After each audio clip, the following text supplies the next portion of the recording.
अभी एम्बुलेंस आ रहा है, ये एम्बुलेंस। काम डाउन की सिचुएशन है, ये काम डाउन की सिचुएशन है।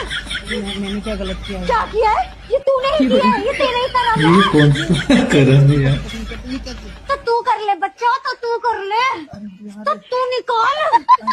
देखो चाची दादी देख रही, क्या सोचेंगी? तो देखने दे और सोचने दे, उन्हें पता तो लगे तेरे कर्म कैसे है, तू किस तरीके घटिया कुत्ता जाहिल गवार आदमी है। गिर हाथ छोड़, हाथ छोड़, मेरी नजरों से दूर हो जा।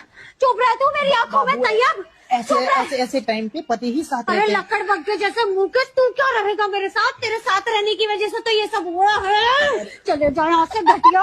पति। जब एक बच्चा था तो ये कुकर्म की क्या जरूरत थी? तूने नहीं वारिस किया। चाहिए, वारिस चाहिए। कितने वारिस चाहिए तुझे जाहिल घटिया? मम्मी मैं चले जा यहाँ इसको से। देता हूँ फ्रूट्स।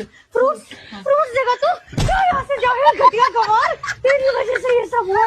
ठीक हो तुम, ठीक हो। तू गया नहीं मच्छर, तू गया नहीं कुत्ते सुअर घटिया नामी के कीड़े।